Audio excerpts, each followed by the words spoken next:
How's it going, everybody? My name is JT the Talking Head. You are the audience, and this is What You Watching. This is a little spin-off series from Masters of Matinee, and it's kind of a way for me to just kind of get out my recommendations for movies and to go over what I have logged that I've watched over the previous month. This would be a once a month thing, if that. Sometimes I may not do it. I'm not going to hold myself to anything. It's going to be very laissez-faire and laid back.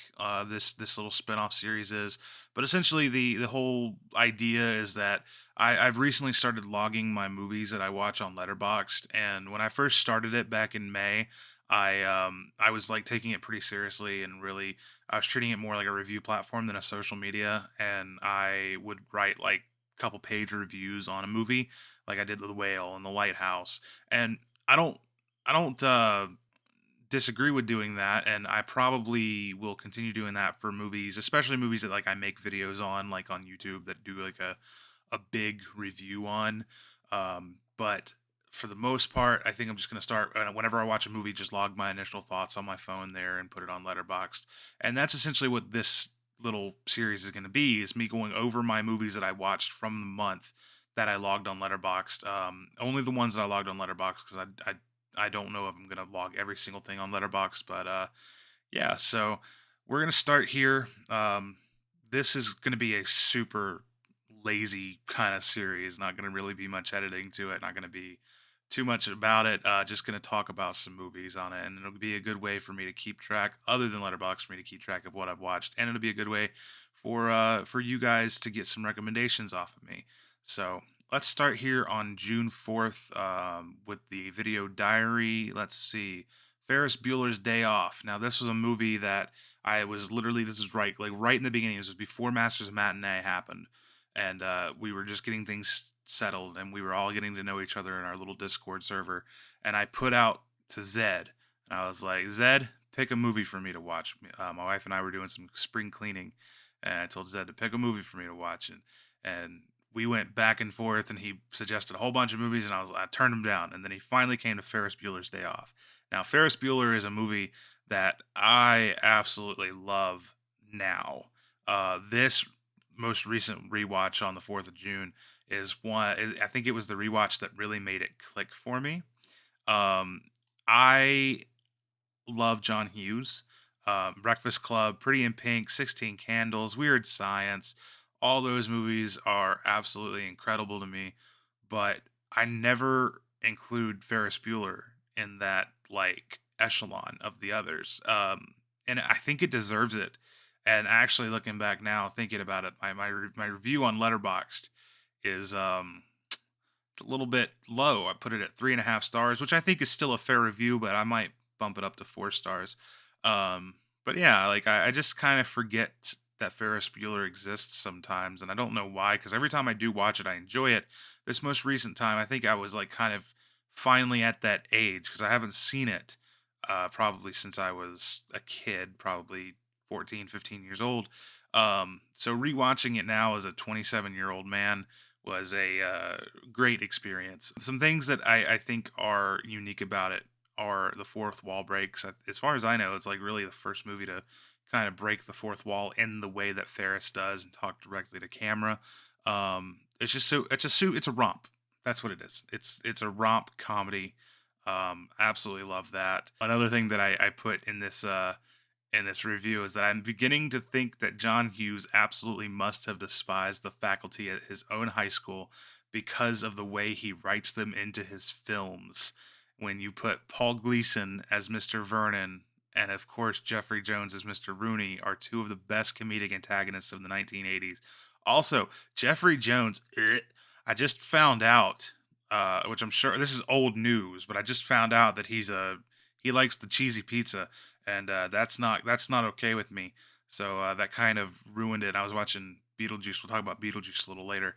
I was watching that the other night too, and oh my gosh, it's just hard to get through some of his films now. All right, moving on to June 8th. We watched Total Recall. Now, this was the first time I'd ever seen Total Recall. And I said, I will totally recall this movie for the rest of my existence. I really, really liked this one. Paul Verhoeven, who we all know made RoboCop, Starship Troopers. This movie blew me away. I was not expecting it to. I should have expected it to because of RoboCop, because I dig RoboCop. But this is my new favorite Paul Verhoeven film.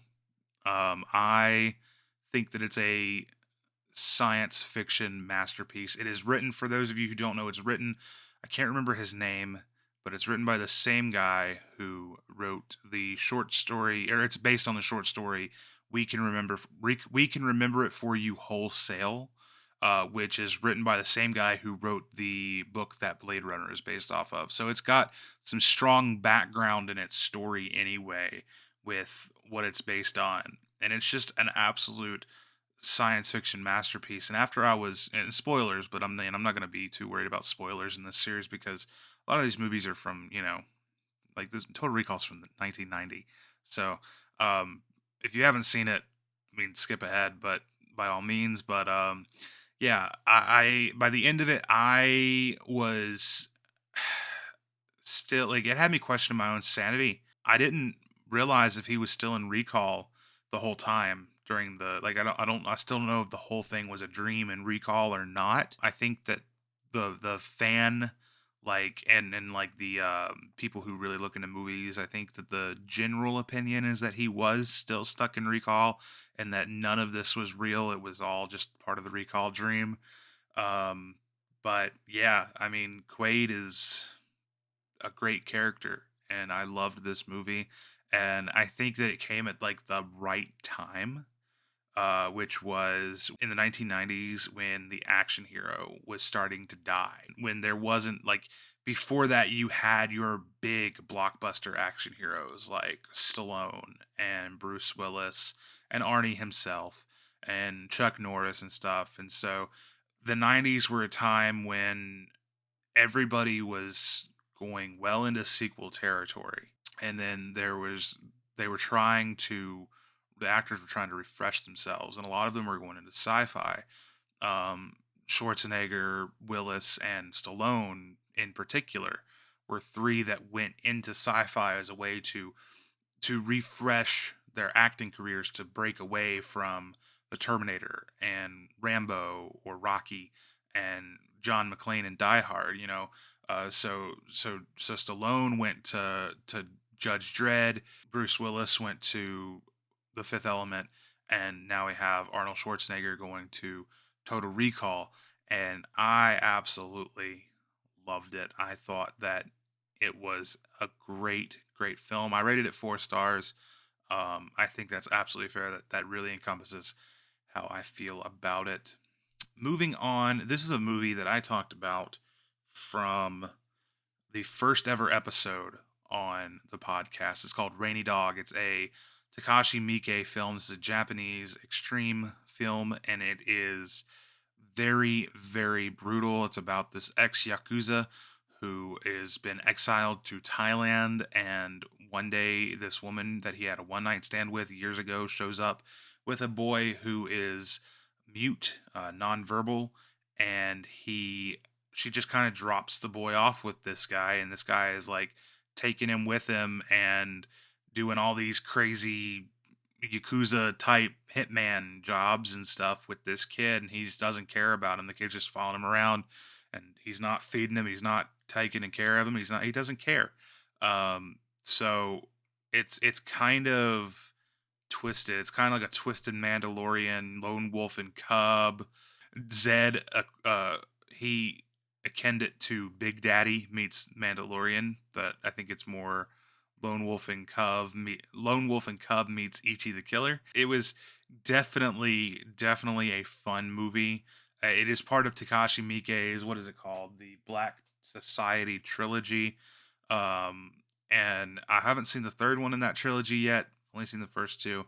This is the second one in the series. It's very good. It came out in 1997. I rated it 3.5 stars. So it doesn't come super highly recommended from me, but it does come recommended. Especially if you dig Asian cinema.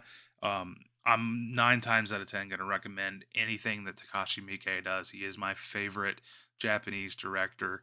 I absolutely love him.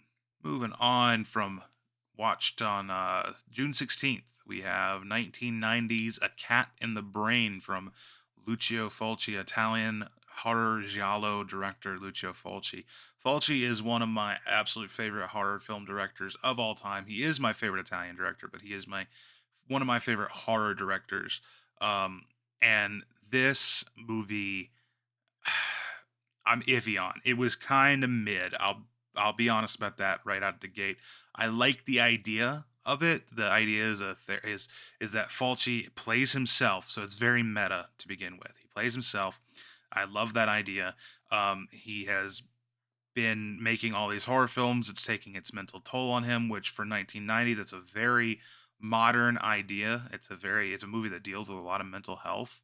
At least that's what I got out of it. So he goes and sees a therapist, and the therapist actually uses that to his advantage to brainwash him.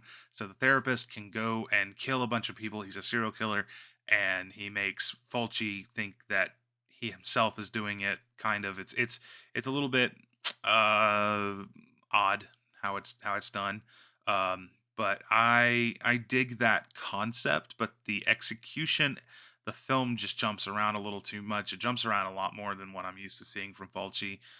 He's usually a lot more straight up than this. And another thing that I felt about this movie is that the ending felt kind of rushed. So it was only about an hour and a half or so long, which is pretty standard movie time runtime. But I felt like the movie drug on up until like the last 10 minutes, where then it felt very abruptly rushed and ended, and I didn't like that. It felt uneven, but there are a lot of like redeeming qualities about it. I love that Fulci played player coach by putting himself in front of the camera as the star, while also fully directing the film. And with it being a Fulci film, the gore and the blood effects in it, the practical effects in it, are absolutely incredible. They're always going to be incredible in a Fulci film. So you never have to worry about that. If you come to a movie looking for gore, you're gonna find it with Lucio Fulci. I also did in this review, I kind of like went and kind of looked into the theming of movies a lot, that because I'm a writer and I like to really kind of look into that stuff. And I learned how to really do that recently in an English college course. I found two different themes that are from different perspectives that I just wanted to briefly touch on. The first theme, the one that I think that it was probably Fulci's intent to make the film as, is that it's a satire on the idea that movies can cause violence, because that idea has been blamed, put upon on movies, books, music, television, video games for as long as art has been a thing. So I really think that Fulci probably was more playing on that idea. But the other end of the spectrum, the opposite perspective, that I actually see it as, the way that I think that if you look at that the film brings meaning to the modern lens, is that when you spend your life surrounded by horrible shit, it has a mental toll on you. It takes a mental toll on you. Not saying that it causes you to be violent, but it does affect your quality of life and your mental state. It makes you depressed. It makes you have anxiety. I fully believe that. I think that, uh, let's take social media, for example. We wake up every day and the first thing we do is check our phones, and Twitter or a news alert or what have you, Facebook, is notifying us of some horrible shit that happened in the world somewhere. Stuff that we shouldn't even know about. 20 years ago, before social media, we didn't know about that stuff. We knew about our local news. And that was enough negativity to take. And now we have all of the negativity in the world. So I think that when you look at A Cat in the Brain through the modern lens, and you kind of equate it to modern problems, which again it's definitely not what Fulci intended it to be, because when Fulci made this film, these problems didn't exist. They only have come into existence in the last probably 10-15 years, where your mental psyche is degrading because of consistently being exposed to negative stuff. I put this film at a 2.5 star. I think it's just kind of mid. Overall, it's an interesting film, and you can pull a lot of stuff out of it. And if you guys go and watch this, I'm sure that you will have a different take than I got from it. And that's the beautiful thing to me about films is everybody can take something different from film. So next is one that I watched on June 17th, and I'm not going to touch too much on it because I don't really know too much about the subject matter, but the movie does come highly rated, and that is Air. This is the first movie from Ben Affleck and Matt Damon and Artist Equity, their new production company, where they are very much so focused on the artist, on the directors, the producers, the filmmakers, the writers who want to make these movies. Uh, I am a sucker for a biopic or a biopic. I love biopics, and this one is really cool. I don't know anything about basketball. I don't know anything about Nike shoes. I don't care about either of those things. But you put those things in a biopic and I'm going to watch it. I'm probably going to enjoy it. I really, really, really liked the acting in this. The portrayals from Matt Damon, Ben Affleck, Jason Bateman, Chris Tucker, they all were absolutely great. But the one who shone the brightest was Viola Davis, who played Michael Jordan's mother. And yeah, it was just awesome. The cinematography was good. Ben Affleck directed this movie. The direction was really cool. There were some really weird artistic choices, I think, with some glares. The way the glare was used in the beginning, the glare was like used on the characters' faces that kind of like shone across directly across their faces, and it really only happened in the beginning, and I don't know if it was mistakenly there or if it was artistically intended, but it was very distracting. That was one thing that dinged the film for me, is that it just didn't look great.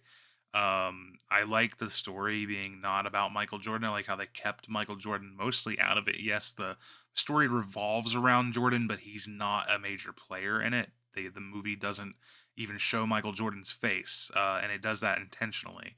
It's about Sonny, who works for Nike, is the guy who was trying to get Jordan to make the Jordan line of the Air Jordan line of shoes, um, and it's about Sonny's mom, or not Sonny's mom. It's about Jordan's mom, and it was just a really fascinating look at basketball at Nike. You know, stuff that I don't have any general interest in. I'm not a big sports guy other than hockey and professional wrestling. So, you know, anything where people are gonna fight, I'll watch, but not really basketball or football or baseball. But this was a really, really interesting watch. So yeah, that got a 4 star out of me. Moving on down the line, we got on June 20th, watched The Truman Show. Now, this movie is one that really has grown on me as time has gone on. This is not a movie that is for kids, and the reason I say it's not for kids is it's not because it's inappropriate. It's because kids wouldn't get it. And when I first saw this movie, I was a kid and I didn't get it. The whole point of this movie is that it's kind of a parody on capitalism. It's a parody on product placement. It's a parody of 1984, of Big Brother's Always Watching. It's funny in that way. It's funny until you realize that we are closer to the reality of to the Truman Show being reality than you realize. And I know I sound like a conspiracy theorist here. I know I do, but Jesus, this is definitely way more close now than it was in 1998 when the Truman Show came out. It's only got worse. But other than that, some things that I loved about this movie. I love Jim Carrey's acting. I love Jim Carrey. He's my favorite comedic actor. And this movie is absolutely great. I love that they gave him a little more of a serious role in this movie. It's not nearly as cartoonish or outlandish as you would maybe expect from Jim Carrey. It's kind of one of the ones that he's a little more chill. He plays a little more of a normal person, even though he's not. And I just dig the heck out of that. So yeah, Truman Show. I rated that 3.5 stars. It was a really good movie, and I think was it Kino Lorber maybe who recently released it on 4K. I know it just recently got a 4K, so I'd like to really get that. All right, next up on June 20th, I watched Jaws. This is one of my favorite movies, and this was for Jaws' birthday. I did a video of this on my TikTok and YouTube talking about it's a little bit of a retrospective on Jaws, talking about fictional horror versus naturalism in film. I'm just gonna kind of leave that at that. You can go to that video and really get my overall thoughts on Jaws in general. This is a 5-star movie for me. Jaws is one of my favorite movies of all time. It is my all-time favorite summer movie. It's one that throughout the summer I will watch probably multiple times. Very much so looking forward to next week when Jaws 2 releases on 4K. I can't wait to get that. I watched this on 4K and it looks amazing. The 4K disc for this movie is one of the best 4K discs that I think have ever been produced. It's up there with probably Blade Runner and honestly Super Mario Brothers, which we'll talk about here later. But yeah, so Jaws, perfect movie. The pacing, story, action, acting, action, character development, gore, all perfect. Don't at me. That is literally my review from Letterbox, word for word. It didn't need a whole long review. But the things that I will say about this movie is that still to this day cannot believe that this movie is rated R. I understand that it came out in the era before PG-13 was a thing. But this movie was rated PG, and as gory and bloody as this is, and kids die in it. There's kids that are dying in it. The way that I see it is Spielberg should have just went ahead and put a couple F-bombs in there. Let Quint say the F-bomb once or twice and made it an R-rated movie, although I guess it probably wouldn't have done the same numbers at the box office if it was R-rated, and probably wouldn't have as many fear-shooken kids that are afraid of the water now. Man, Jaws, like, I'm not gonna talk too much more about Jaws because what the hell am I gonna say?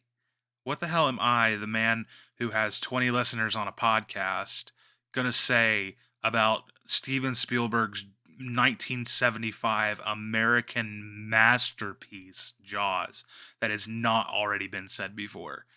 There's no more original thought about this movie to be had other than in my video, which I'm going to pimp this out again. I did it's like a little video essay slash retrospective about the idea of, is Jaws a universal monster, and if not, what is the overall theming? And the overall theming is naturalism in the film, which is obviously not going to be my own original idea. It's not one that I've seen before, but I'm sure many lecturers and writers and scholars have viewed it that way for many years. So yeah, I'm not gonna hark on anymore about Jaws. I could word vomit about it. I am word vomiting about it, but yeah, Jaws, one of my favorite movies, 5 stars. Uh-oh, here comes the film bro, because I'm about to speak super highly on Pulp Fiction, and I'm about to suck on Quentin Tarantino's feet. Yep, I am. Pulp Fiction. I watched it on June 21st. It is a 4.5-star movie. It's nearly perfect. The only thing I can nitpick about Pulp Fiction is that the pacing is a little bit slow. My wife infamously doesn't even like Pulp Fiction at all because it's too slow for her. There's not enough get up and go in the film. But other than that, the acting is incredible, obviously, and the dialogue is perfect. I think it's the most perfectly written and greatest dialogue ever written in a film. I don't want to hark on Pulp Fiction too much because, again, it's like Jaws. It's like, what the hell else am I going to say about it that hasn't already been said? Even if you hate Tarantino, which I know a lot of people hate Tarantino, everybody can get down with some Pulp Fiction. It's a great movie. It's obvious that this movie is kind of impossible to really not show some respect to. It is one of my favorite movies, although funny enough, even though I think it's Tarantino's best film, it's not my favorite film of Tarantino. I'm not going to talk about that today because that might be another podcast episode. But yeah, I like Pulp Fiction a lot. I love Pulp Fiction, and I finally got to watch it because back in December when the 4K came out on that really nice steelbook, the red steelbook that has Uma Thurman and Travolta dancing on the cover of it. I just now got around to watching that, and I loved it. The movie, it might be one of the best 4Ks that I've ever seen in my life. Absolutely loved it. Moving on to June 22nd, we watched Mallrats, and this was the 4K of Mallrats that was from Arrow Video. This movie is a 4-star movie for me, which I know is probably the highest rating that Mallrats has ever gotten. I love this movie. I have talked about on this show and on my TikTok and on my YouTube relentlessly how much I love Kevin Smith. He is my absolute favorite filmmaker, producer, writer, director, actor, whatever. I love Kevin Smith. I keep on remembering back to when Kevin was talking about Jim Jacks, and that Jim Jacks, who was the producer on the film, uh, maintained that Mallrats was not a bad movie, even though it was bad. It was not reviewed well. It was not received well by the general audiences. It wasn't a bad movie. It was an early movie. It was too early for its time because in 1995, when Mallrats came out, there was not this geek culture. And I remember so much so that me and Drew were speaking on his episode, his first episode a couple weeks ago, that Drew was like, "Man, how'd they get Stan Lee to do this movie?" And I was like, "It was 1995. It probably wasn't that hard to get Stan Lee at all. They probably paid him $10 and a sandwich to do it." Like the geek culture back then was so much different than it is now. It was way more underground, and like people who read comics didn't do it proudly. They didn't speak about it proudly. Here in 2023, we have the Marvel Cinematic Universe and the DC Extended Universe, and like all of these movies are in the mainstream now, and everybody can get down on them, whether you're 8 or 80. Like everybody is watching superheroes nowadays, and they've really taken over the box office and the home media market and the streaming market, and they're the most popular movies in the world. So much so to where they've taken over so much to where they don't leave enough room for a lot of other movies, and I do have problems with that. But Mallrats kind of called it, without actually calling it. I love Mallrats. I love all of Kevin's movies, mostly. But the reason that I love movies like Mallrats is because it is, for as cartoony as they are, and for as uh, stupid situations as the characters get into, it's the dialogue. It's that dialogue that Kevin Smith writes so well, that is so natural. And when you hear it, you might not immediately. Some people might not feel it's natural, but the thing is, for a guy like me from my generation, this movie is how we spoke to each other. It's how we speak. It's how my friends and I speak, and it's because we watched movies when we were kids, like Mallrats and Clerks and stuff like that, that really shaped our lingo and in the way that we talk to each other. So yeah, like this movie's dialogue is impeccable. Same with Clerks and Chasing Amy, really, and all of them are great. I'm gonna add. I like this tidbit that I put at the end of my letterbox review. It's a comfort movie, a put on at night while you go to sleep to movie, a get stoned, eat an entire pan of brownies and pass out movie. It's a good movie. 4 stars. Moving on to June 23rd, 2023, we have the most divisive movie that I know a lot of you guys are not going to agree with my take on this, but I'm going to say it anyway. I gave 2022's The Batman 3 stars.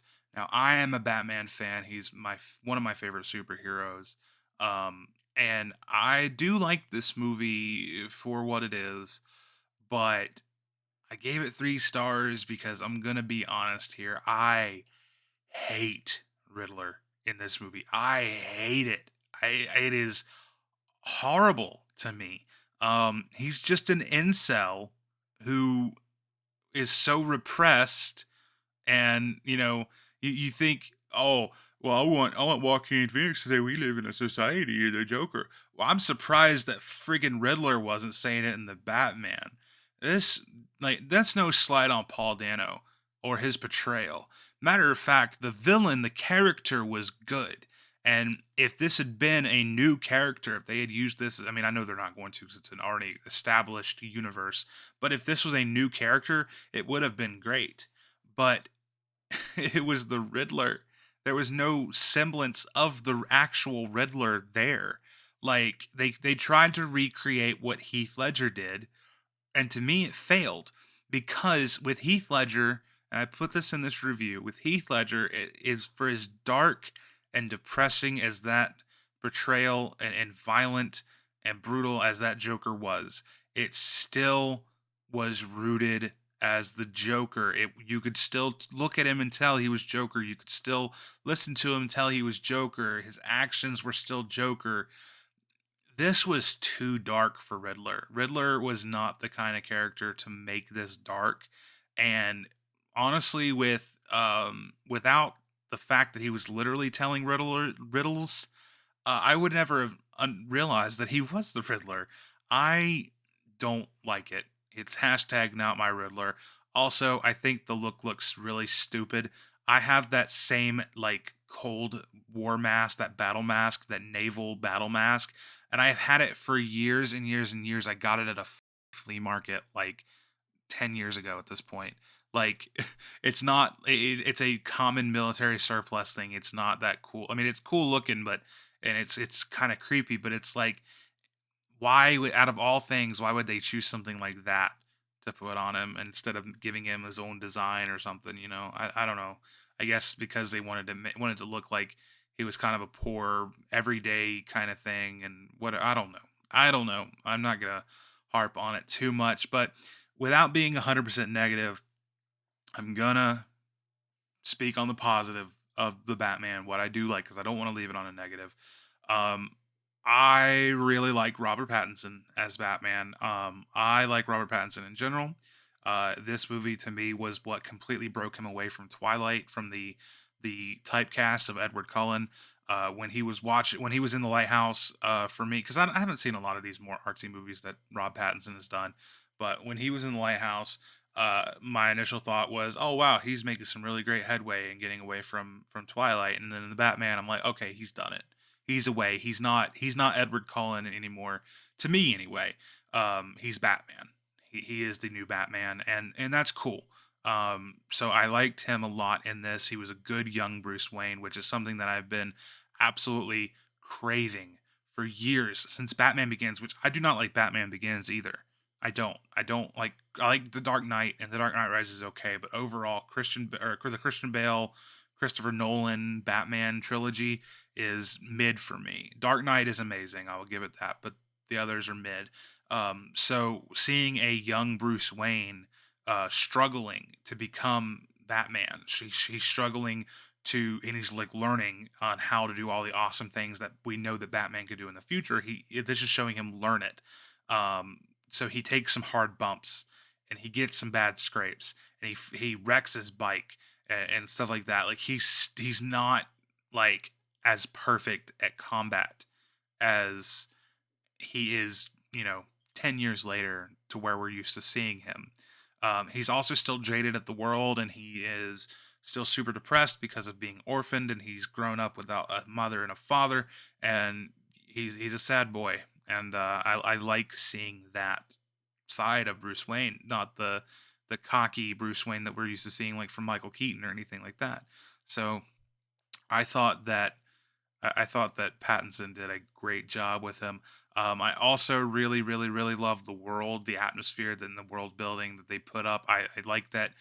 If it wasn't for the fact that a lot of the characters use cell phones, this movie could have taken place in like the 1970s. The cars and the architecture and stuff, the way that it's filmed, the cinematography makes it feel like like an old movie. It feels like it's from the 70s, and I absolutely love that. I love Batman's tech. I loved the contact lenses with that show like the heads up display on them. I think that was super cool. And overall, I think that the movie just left me wanting more, which is the job of a movie with the idea of franchising and sequels in mind. So I was very, uh, even though I was kind of lukewarm on it, I do still overall believe that it's a fine movie. It's fine. I look forward to seeing what they will do in a sequel. All right, we're winding down to the last six here. So on June 24th, we watched Dementia 13, which is Francis Ford Coppola's first film, and it was also produced by Roger Corman. This is a cool movie. It's really cool. I watched the Vestron video release of it, and they were actually able to retrieve the originals and stuff and remaster it, and they cut it in the way that Coppola intended it to be cut because previous releases were not cut the same that Coppola wanted it to be cut. I really, really, really liked it. I thought it was even though the story was predictable, it still kind of played out mysterious, like a whodunit type of movie. Um, and I liked the cinematography a lot. I liked how it took place in a castle, and the scenes in the castle going through the corridors, they felt very claustrophobic. Um, for 1963, very gory. For black and white, very bloody. Um, Obviously, it's not going to be as gory for other movies around the same time, from the late 60s, early 70s, from like Herschel Gordon Lewis or anything like that. But it's still very bloody, and honestly, it's a sexy movie too. I mean, the girls in this movie that Coppola chose, man, wow, beautiful women. Um, but it's great gothic horror. I really, really dug it. The only thing I put this in, I put this in the review on Letterboxd too. I have to ding it because it's so funny that the family is supposed to be Irish and it takes place in Ireland, but everybody in this movie has either an English or a British accent, or they're really trying to do an Irish accent and they're just not getting it. It's coming out fake or British or what have you. This movie was groovy though. I gave it a 3 stars, and it kind of left me wondering if Coppola had continued down the path of making horror films instead of going into, like, I mean, obviously he made Godfather, Apocalypse Now, masterpieces, but if he had stayed on the path of making horror, I wonder if we'd be looking at Coppola in a light of like a master of horror, like we view Hitchcock. Um, I really think that he captured something special with the gothic, creepy vibes in Dementia 13, and I really, really, really dug it. On June 25th, I watched Ghost Ship. This was one that I hadn't seen since I was a kid, but when I was a kid, it really creeped me out. The little girl. I have a thing with little girls, little ghost girls are super creepy to me. The Shining, I always covered my eyes as a kid because I didn't want to see the twins. It's super creepy to me, and it still holds up as being creepy in Ghost Ship, even as a 27-year-old man.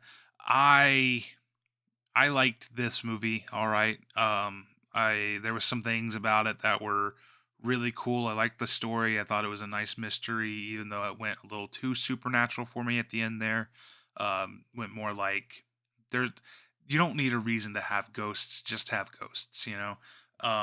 And then the cinematography was really cool. I really like something that I found was really, really neat was that when they're on the tugboat, the small boat, not the big, cruise liner ship, when they're on their little tugboat, the camera actually sways with the boat. So it gives the viewer the feeling that they are there on the boat with them in the sea. And I really liked that. The special effects on this were not so great. They're all digital effects. There's nothing even remotely practical about this movie. But I mean, what are you going to expect? It came out in 2002, which was like the time period when everything had that kind of sleek sheen on it, like Underworld. That everything kind of looked like Underworld. Everything that was a little bit darker of a movie tone looked like Underworld or Van Helsing. They all had that kind of digital effect sleekness on them, and yeah, I mean it's passable. Um, but give me practical gore effects any day of the week over that crappy digital, even over modern digital. Give me actual gore. But yeah, I mean Ghost Ship was fine. All right, moving on. On June 25th, I watched Beetlejuice, and on Letterboxd, the only thing that I put is "nice effing movie," which is a reference to when the tree falls over in a scene where Beetlejuice is in the model. The tree falls over, and he's like, "Nice effing model." I That's my favorite scene. It's honestly one of my favorite uses of the F word in a PG-13 PG type movie. Um, and I'm not going to say anything else really about this movie. You guys all, I'm sure, have seen Beetlejuice. Anybody who's listening to a podcast about movies, cinema, physical media, they've definitely seen Beetlejuice. I don't need to, it's kind of like the same with the Jaws situation. I could word vomit about what I love about it and everything, but I'm not going to just because I don't think I'm going to be able to bring anything new to the conversation. But yeah, I'm going to go ahead and rate Beetlejuice 4 out of 5 stars. It's another one of those great 1980s movies from Tim Burton that is almost perfect. There's a couple things that could have been done a little better, maybe, but who am I to really harp on those things? Because, like I said, I can't add anything new to the conversation for this movie, so I'm just going to let it speak for itself. Now, moving on June 26th, I finally got to watch Super Mario Bros. Movie, the first major animated Nintendo movie. I believe it's the first time Nintendo's had a major animated film. This was awesome. I rated this 4 stars. I'll get that out of the way out of the bat because the movie is so fun. It's a great movie for the whole family, for all ages.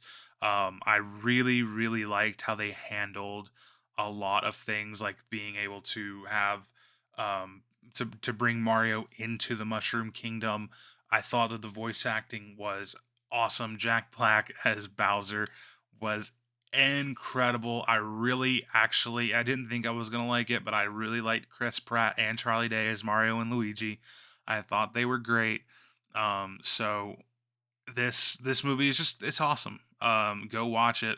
I watched the 4K UHD version of it. I made sure that I got my hands on a copy of the 4K.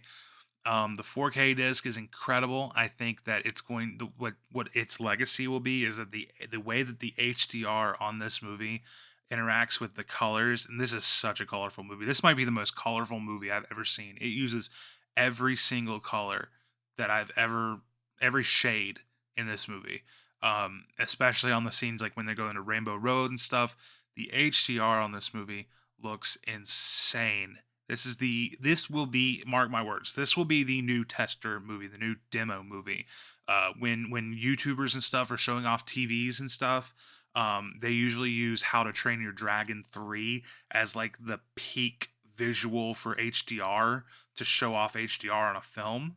On an animated film because the blacks and the colors and stuff in How to Train Your Dragon 3 are so good. But I think that's about to change to the Mario movie unless of course Nintendo doesn't want them to use that because we all know how Nintendo can be. Moving on is another movie that is like Jaws, Pulp Fiction, Beetlejuice. It's one of those that I'm not going to harp on for too long because I can't add anything new to the conversation. I know that's such a cop out. I could talk about it, but if I talked about all these movies, we'd be here for 3 hours. So I'm trying to keep this episode under an hour. So I'm just going to say that this movie I rated 4.5 stars and I love it. It's my favorite movie from this era. And it is The Mask with Jim Carrey. My simple review on Letterboxd was I'm going to rate high because I gotta. Like, this movie is so funny. It is, in my opinion, Jim Carrey's by far, bar none, best performance ever. All right, and our last but not least movie watched on June 28th is John Wick Chapter 4. I finally got my hands on this, watched this in 4K. It is an incredible looking movie, visually stunning. The HDR is amazing. I loved it. But more so than that, this movie blew me away. Let me put it this way, okay? There has not been a movie after I believe 1998 when The Big Lebowski came out that I have rated 5 stars. This movie gets 5 stars. It is the best modern action movie I've ever seen. It might be one of the best, or maybe the best action movie I've ever seen. I think I can probably safely say it's up there with like Die Hard. It's up there with First Blood. It's up there with Terminator 2. Like, this movie is incredible. The the fight choreography in this film blew me away. The way that the cinematography followed the fights in a like one shot type of way, which is very common for John Wick, and they've done it before in the other 3 John Wick movies. But in this one, there was something so special about it, and I loved the scene when he was like, I think it was a hotel he was in, and he was going. It was near the end, and they were going through, and the camera panned up and showed a eagle's eye top down view of him going through and clearing out the baddies from the table. That was so cool to me because it was very video game esque. It felt like an old school top down twin stick shooter. I loved that scene. I thought it was so unique to put it in a movie. I've never seen anything like that.